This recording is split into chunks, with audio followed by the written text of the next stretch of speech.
So, I'm in year 12 now. Life as I know it's going to end soon.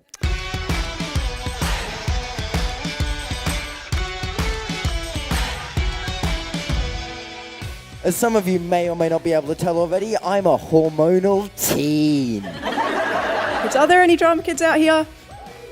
I'm so sorry, you're one of the worst kind of people, right? Son, you're a dick. So about a year and a half ago, just after my 16th birthday, my parents began to worry that I wasn't developing enough as a man.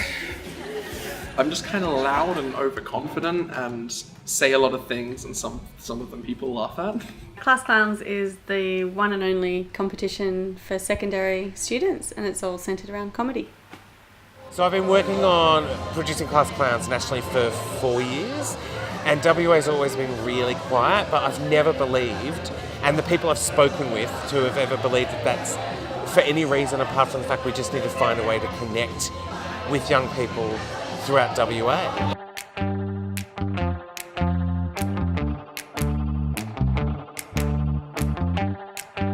I want to do comedy because I'm a creative person, I'm a silly person, and I would love to have a career. I'd love to have a job or a career that lets me kind of focus on the things that I like about myself. There wouldn't really be a world that's really nice without comedy. It's fun to just laugh at things. I think it's one of the most powerful ways of bringing people of all different demographics together, or people of all different races and creeds and sexualities and identification numbers and barcodes. People keep asking me what I'm going to do for a job, and I have lied so many times. Once I told someone I was waiting till marriage.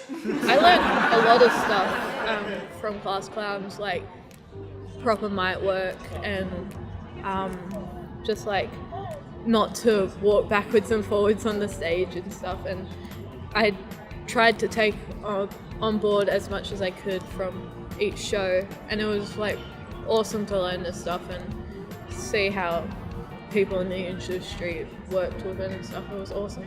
So we teach failure through comedy, and failure is such an important thing in the business world, in life, in relationships. People talk about how useful it is, what a great learning tool it is, but when you're a student, you're not encouraged to fail at all.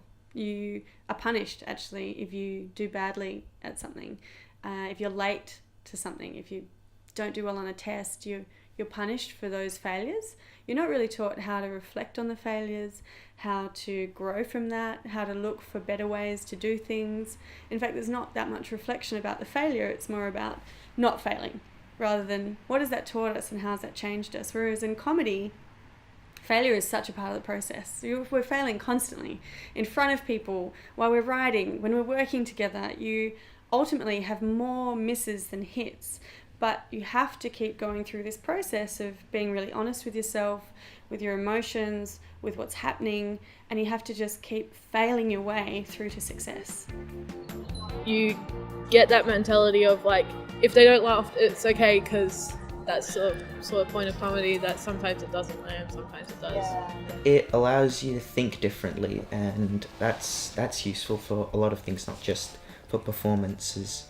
And that's really relevant to a lot of jobs and just generally when you're interacting with friends. Lachlan is the greatest comedian, and Harry is dumb. Hey, I'm Harry! So this year there were 3 WA kids that went to the grand final, got flown over to Melbourne, and that's never happened in WA before. That's a record. And there's such a reflection of the talent that we have in our state and that we've only just started tapping into, and what an amazing, wonderful experience for those kids. It was all really good. It was awesome meeting everyone, and it was awesome getting to play at these theatres and stuff. I think it was really good going to the WAAPA Theatre. Yeah. That was awesome. And then coming to Melbourne, because this is my first time here.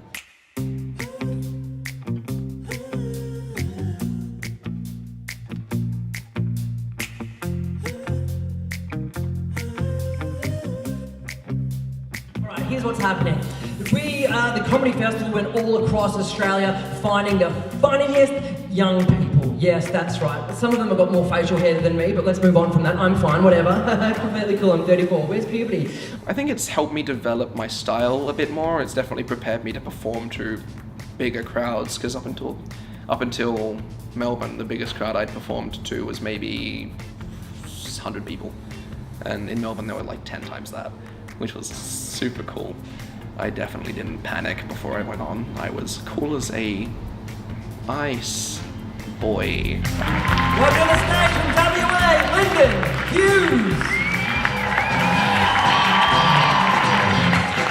Hello, Melbourne! My name's Lynden. Hi, I'm Lynden, I'm from WA, and I'm a theatre student. I'm trying to be like the next Hugh Jackman, and as you can see, already got the bod down packed. Yeah. I love this city. It's so easy to be a creative voice and a creative powerhouse in this city. There's so much opportunity for performance, just like in the street. And I don't know about you guys, but I always get a little bit intimidated when a gang of street performers approach me. So I went up on this article, and it said, if you are approached by a gang of circus folk, go for the juggler. Just kind of gave like a bit of confidence to my material to say that I can write well. It's a common trope amongst a lot of comedians to complain about the people that they hate. But you see, I'm not a very hateful person, all right? So my list is actually quite small. It goes Nazis, mass murderers, ISIS, and people with personalized number plates. It was a bit scary and a bit overwhelming, but it was also really cool because I've never been in a theatre like that size and that like amazingly designed, and then also I haven't been in front of a crowd that size. I think I would just be terrible in an interview. Like, they would ask a question like, what can you bring to the table? I don't know. What's everyone else bringing? Like, salads, desserts, cheese. I can bring cheese. I know cheese. I'm comfortable with cheese. People often say, you know, kids are our future, you know, they're our future, but they're here right now. They're not somewhere else and then suddenly they're in the future. They're here, they're part of our world, and they have some unique things to say. They have a different way of viewing the world, and I think to connect to that and to validate their perspective and to give that a platform and a stage and an audience, we're only going to get more insights into them and ourselves and the world around us. And comedy is such a great way of cutting through all the adult, you know, boundaries and structures and expectations that we place around kids, and it just cuts straight to the truth, because comedy is truth, and it just goes straight to your heart and makes you laugh at the same time.